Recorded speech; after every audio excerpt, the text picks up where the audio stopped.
안녕하세요. 저는 올해 30대 후반이 된 여자입니다. 어디서부터 어떻게 이야기를 해야 할지 잘 모르겠는데요. 자랑스러운 이야기도 아니어서 어디에 말도 못하고 혼자 끙끙 앓고 있었는데 제 마음속에만 두기에는 속이 타들어가는 것 같아서 이렇게 사연을 보내봅니다. 다들 저의 이야기를 들으시고 어디서도 듣지 못한 이야기라서 기겁을 하실 거예요. 몇 년이 지났지만 저는 아직도 어제의 일처럼 생생합니다. 저는 어렸을 때부터 행복한 가정 환경에서 자라왔어요. 어머니가 아프셔서 병원 신세를 지고 계셨지만 아버지와 저는 일주일에 적어도 3번은 어머니에게 가서 하루 종일 시간을 보냈죠. 어머니는 심장이 좋지 않아서 이식자가 나타날 때까지 병원에 계속 계셨지만 시간이 지날수록 이식자는 나타나지 않았습니다. 의사 선생님께서도 이제 준비를 해야 한다는 식으로 말을 하셨죠. 병실에서 부모님과 같이 맛있는 걸 먹으면서 웃고 떠드는 시간이 제일 행복했는데 이제는 어머니가 없다고 생각하니까 눈물밖에 나오지 않았어요. 그때 저는 초등학생이어서 더 감당이 되지 않았습니다. 슬퍼하는 제 옆에는 아버지가 있어 주었어요. 아버지는 다른 집 아버지보다 너무 다정하고 친절했죠. 흔히 딸바보라고 하죠. 항상 아버지는 저를 금이야 오기야 하며 키우셨고 늘 저를 보면 웃고 계셨어요. 그리고 너무 듬직하고 멋진 아버지여서 제가 어릴 때부터 아버지를 많이 따랐습니다. 제가 하고 싶은 건 다 하게 해주셨고 저를 너무 사랑하는 게 눈에 보였어요. 다른 이웃들께서 아버지의 가정적인 모습을 보고 칭찬을 많이 해주었습니다. 매일 제 옷도 다 골라주시고 밥도 다 차려주시는 것으로도 모자라 머리까지 다 묶어주셨어요. 그리고 늘 저를 데리고 소풍도 가주시고 말이죠. 어머니가 계시는 병원에 가는 날이면 새벽부터 일어나 온 가족이 다 같이 먹을 도시락도 손수 준비했습니다. 그리고 어머니를 정성스레 보살피는 모습을 보고 저는 어릴 적부터 아버지 같은 사람과 결혼하고 싶다고 생각을 했죠. 그런데 이런 화목한 저희 집도 비극은 일어났습니다. 어머니는 한동안 생사를 오가시다가 결국 눈을 뜨지 못하셨어요. 저는 그 자리에서 오열을 했지만 아버지는 멍하니 허공만 바라보셨습니다. 아버지 혼자서도 감당하기 힘드실 텐데 그 상황에 저를 보살펴 주셨어요. 제가 울 때마다 저를 달래주시고 위로해 주셨죠. 아버지는 어린 저에게 늘 이렇게 말씀하셨어요. 하늘의 천사가 부족해서 엄마를 데리고 간 거야. 저는 아버지의 그 말이 얼마나 힘이 되었는지 몰라요. 아버지의 말을 마음속에 되새기며 그나마 조금이라도 울음을 멈출 수 있었죠. 아버지는 울다 지쳐 쓰러진 저를 대신해 많은 일들을 했습니다. 지금 생각해보면 정말 아버지가 위대하셨던 것 같네요. 그리고 저는 아버지와 단둘이서 살게 되었습니다. 아버지가 살아계실 때는 병원과 가까워서 몸은 떨어져 있어도 마음은 늘 가까이 있는 것 같았어요. 그런데 이제 어머니가 같은 세상에 있지 않다는 걸 알아서인지 정말 아버지와 단둘이 있는 느낌이더라고요. 아버지는 애써 웃으며 제가 얼른 우울감에서 빠져나오길 원하셨습니다. 처음엔 아버지가 너무 아무렇지 않게 행동하시길래 저 혼자 어머니를 그리워하나 싶어 속상했어요. 그런데 아버지는 제 앞에서는 티를 전혀 내지 않는 거였습니다. 새벽에 혼자 방 안에서 흐느껴 오는 아버지의 모습을 보는데 가슴이 얼마나 찢어지는 느낌이었는지 몰라요. 저도 어린 나이였지만 많은 경험을 하다 보니 철이 일찍 든 것 같았습니다. 아버지도 저만큼 많이 힘들었을 텐데 가장으로서 힘든 티를 내지 않은 것이죠. 시간이 지나면서 저는 어머니가 없다는 것에 적응이 되었고 상태도 괜찮아졌어요. 아버지도 제가 훌훌 털어버리고 일어나는 모습을 보시고 많이 좋아하셨습니다. 그리고 저는 어느새 고등학생이 되었어요. 아버지는 늘 저에게 다정다감하셨고 주위에서 딸바보라는 말을 매일같이 들으셨죠. 그런데 어느 날이었습니다. 학교에서 수업을 듣다가 갑자기 심장에 통증이 왔고 제가 쓰러졌어요. 그 뒤로 기억이 없습니다. 그리고 눈을 뜨니 병원이었죠. 저는 갑작스레 일어난 상황에 너무 당황스러웠습니다. 아버지는 제 손을 잡고 눈이 충혈이 될 때까지 울고 계셨죠. 그런데 담당 의사 선생님께서는 저에게 충격적인 말씀을 하셨습니다. 바로 제가 심장이 좋지 않다는 거였어요. 심장병이 유전이 되는 건 드문데 제가 그 흔하지 않은 상황 중 하나였죠. 저는 어머니의 심장병이 유전이 되어 심장 이식을 받아야 한다고 했습니다. 한순간에 일어난 상황에 머리가 새하얘졌고 눈물만 나왔어요. 어머니도 결국 이식을 받지 못한 채로 천사가 되셨는데 그럼 저도 어머니를 따라갈 것 같다는 생각이 들었거든요. 저와 아버지는 서로 부둥켜 안으며 펑펑 울었어요. 그날부터 제 인생은 바뀌었습니다. 주기적으로 병원도 가서 치료도 받고 약도 먹었죠. 그리고 저에게 심장을 이식해줄 사람을 간절히 기다렸습니다. 그런데 이렇게 제 삶이 바뀌고 병원에도 자주 들락날락 거리다 보니 병원비가 만만치 않았어요. 아버지의 월급으로는 부족했죠. 결국 아버지는 퇴근을 하고 저녁에도 일을 하셨습니다. 저 때문에 이런 고생을 하고 있는 아버지를 보면서 얼마나 죄송스러웠는지 몰라요. 아버지는 저한테 괜찮다며 웃으셨지만 왠지 모르게 그 미소 안에는 힘듦과 지침이 다 표현되더라고요. 제가 조금이라도 도와드리고 싶은데 자칫하다가 또 심정지가 와서 쓰러지면 역효과가 나니 선뜻 움직이지도 못하겠더군요. 그리고 저는 성인이 되었습니다. 어른이 되어서 학교도 다니고 다양한 행사도 참여했어요. 술은 못 먹었지만 새로운 친구들을 사귀니 확실히 재밌긴 하더라고요. 그리고 집안에 조금이라도 보탬이 되기 위해 아르바이트도 시작했습니다. 저는 거기서 제 남편을 만나게 됐어요. 저와 남편은 정말 운명적으로 만났고 연애라는 동안에도 너무 잘 맞았어요. 남편은 제가 심장이 좋지 않다는 걸 알았지만 그런 저를 사랑해준 남자입니다. 그리고 저희는 몇 년 동안이나 연애를 하면서 이제 안정적인 직업을 가진 직장인이 되었죠. 남편이 저와 결혼을 한다고 하니 아버지의 반대가 심했습니다. 처음엔 제가 심장이 좋지 않은데 남편이 저와 결혼을 한다고 하니까 아버지가 제 남편을 많이 의심했어요.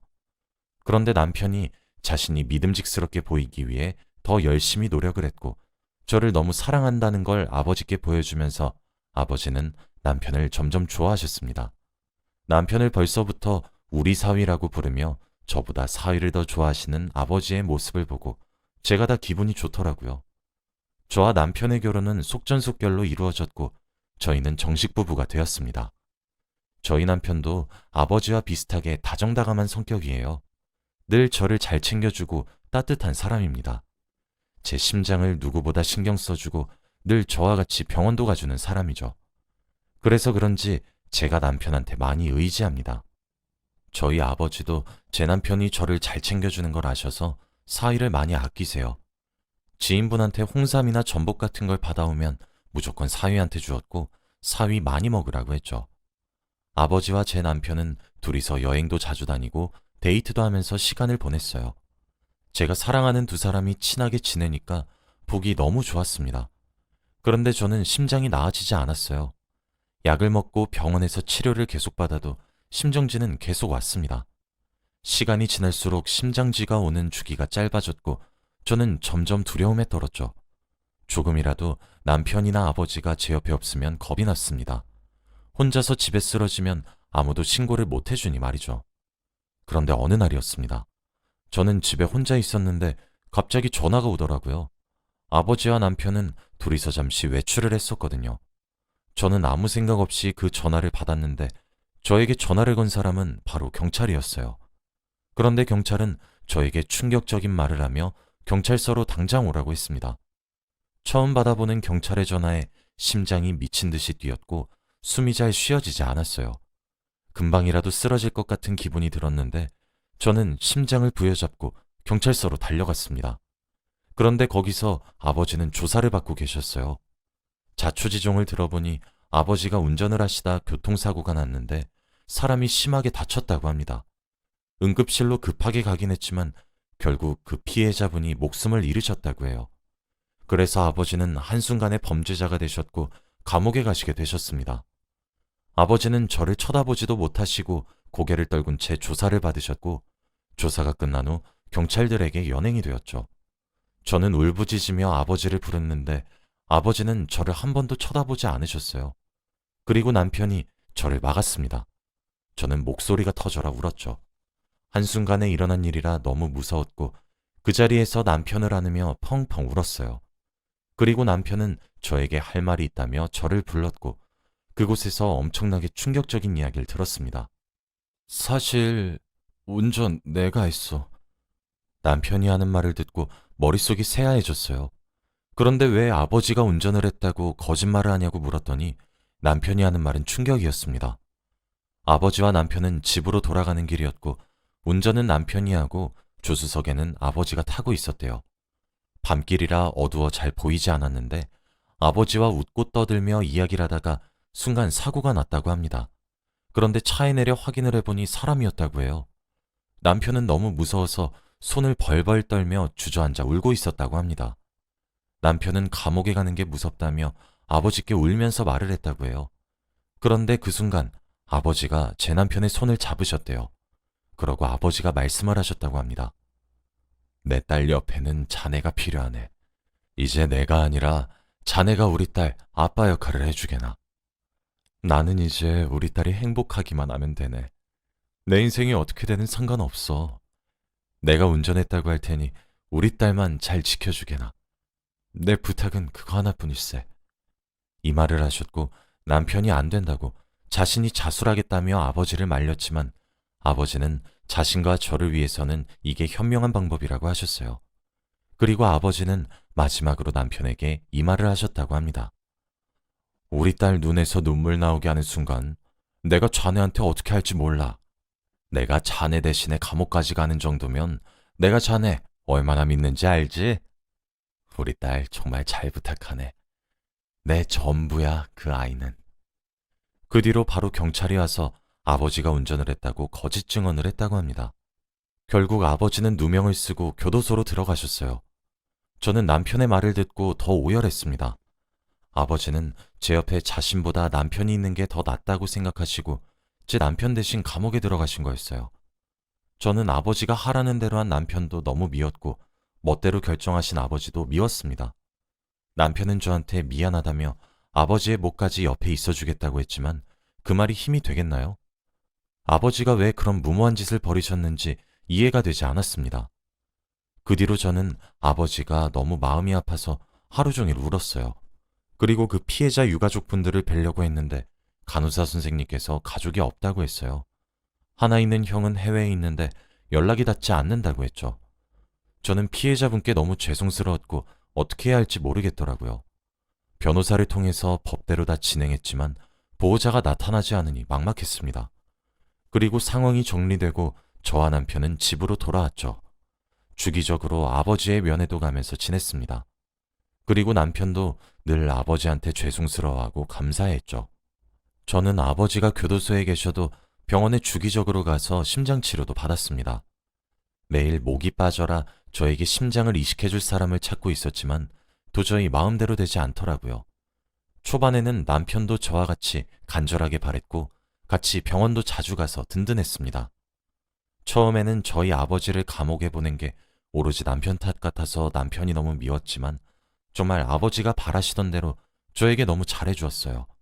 아버지의 마지막 부탁을 어기지 않아 주어서 다행이라고 생각했죠. 그런데 이 행복은 오래가지 않았습니다. 초반엔 정말 금슬이 좋은 부부였고 다른 집사람들도 저희 부부를 보고 칭찬을 아끼지 않았어요. 남편이 아내에게 너무 잘한다며 말이죠. 그런데 역시 시간이 지나니 이런 남편도 변하더라고요. 저와 늘 같이 병원에 가서 저를 도와주던 남편은 어느 순간부터 병원에 같이 가지 않았습니다.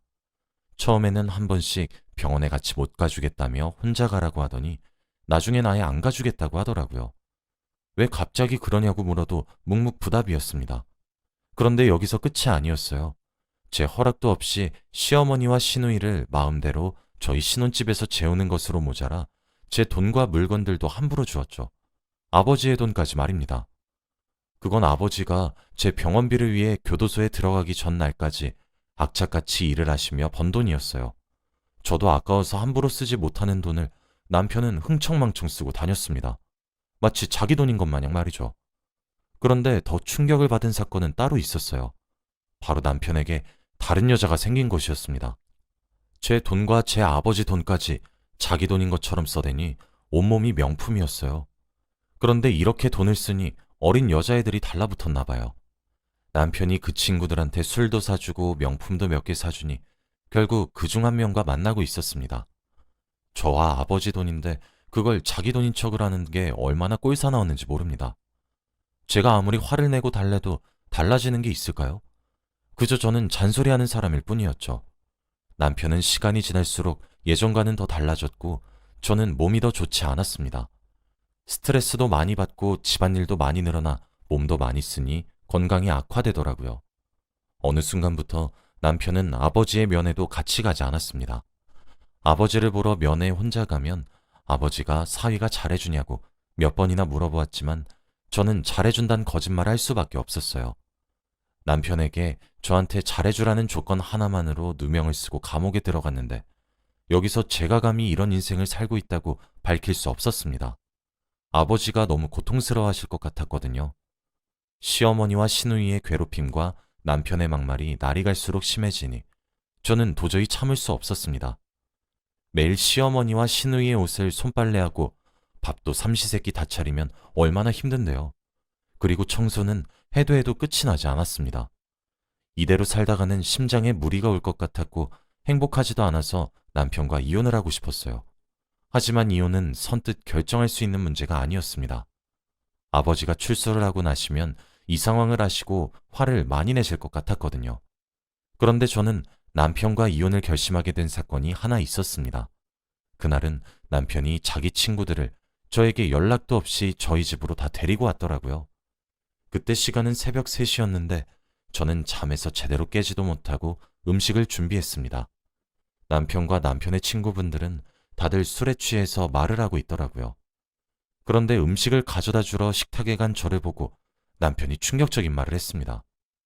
야, 내가 어떤 남잔 줄 아냐?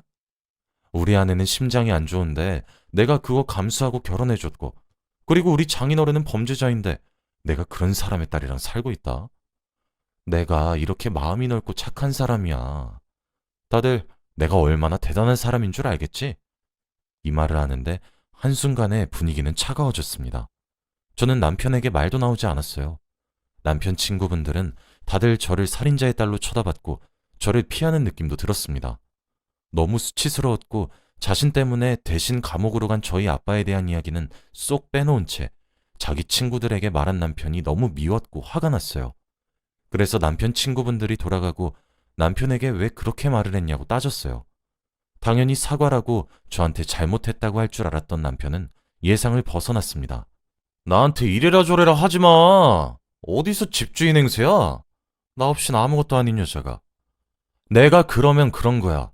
그리고 막말로 당신 아버지가 바보 같은 짓 한 거 아니야? 날 얼마나 봤다고 날 믿고 너를 맡겨? 난 너 같은 여자랑 도저히 같이 못 살겠는데 당신 아버지에 대한 죄책감 때문에 살아주는 거야. 그러니까 잔말 말고 조용히 있어. 저는 그 순간 뒤통수를 한 대 맞은 기분이 들었습니다. 너무나도 믿었던 사람한테 그런 독한 말을 듣는데 가슴이 찢어지는 듯한 느낌이 들더라고요. 그리고 저는 이제 이 사람과 저의 관계는 되돌릴 수 없다는 생각이 들었습니다. 그래서 이혼을 생각하게 되었죠. 정말 오랫동안 고민을 했고 남편에게 이혼을 하자고 말을 하면 내심 남편이 저를 붙잡아 주길 바랬어요. 그런데 제 예상과 전혀 다르게 흘러갔습니다. 저는 남편이 당연히 거부를 할 줄 알고 말을 한 건데 남편은 제 말을 바로 승낙을 했습니다. 이혼? 잘 됐네. 안 그래도 아버님한테 죄책감 들었는데 너랑 이혼하면 남남되니까 죄책감 안 느껴도 되지? 이런 말도 안 되는 소리를 해댔습니다. 남편은 결혼 초반에 제가 알던 사람이 아니었어요. 여자라고는 하나도 모르고 평생 놀아본 적도 없는 순수한 사람이었는데 어느 순간부터 사람이 유흥에 빠지기 시작하더니 헤어나오지 못하더라고요. 저는 제가 알던 모습과 전혀 달라진 남편과 더 살 수 없었고 저를 위해서라도 헤어지는 게 맞다고 생각했어요. 남편과 속전속결로 이혼을 하고 혼자 지내게 되었습니다. 그동안 아버지가 출소를 하면 같이 살 집을 마련한다고 일도 열심히 하며 돈을 벌었어요. 병원비도 스스로 벌고 생활비도 마련해야 해서 쉬는 날 없이 일만 했습니다. 당연히 사람을 사귀거나 저를 위한 시간은 전혀 없었죠. 주기적으로 아버지를 찾아뵈면서 얼른 둘이서 같이 살 생각만 하고 있었습니다. 아버지는 면회에 오지 않는 사이를 보고 어느 정도 눈치를 채신 것 같았어요. 아버지는 저와 남편이 이혼을 한 걸 이미 다 알고 계신 눈치였지만 저에게 한 번도 물어보지 않았습니다. 사위는 어딨는지, 사위는 뭐하고 사는지 등등 전 남편에 대한 질문을 전혀 하지 않았죠. 그렇게 몇 달이 흐르고 아버지는 출소를 하시게 되었습니다. 저는 출소날 교도소 앞에서 두부를 들고 아버지를 기다렸죠. 바깥에서 처음 본 아버지는 정말 신기했습니다. 그리고 아버지는 두부를 드시며 펑펑 우셨어요. 그러면서 저를 꼭 안아주셨고 저에게 이제 걱정하지 말라고 했습니다.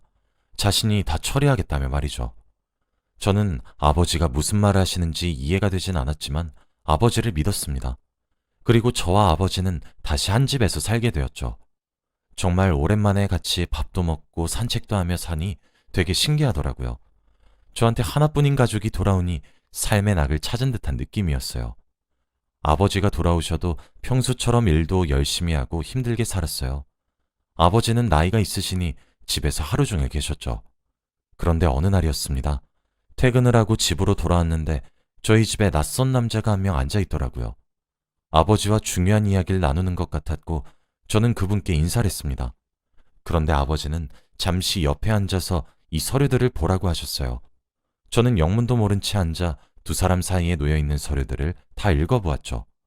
그런데 그 서류들의 정체는 정말 충격적이었습니다. 바로 몇 년 전 남편이 교통사고를 낸 증거들이었거든요.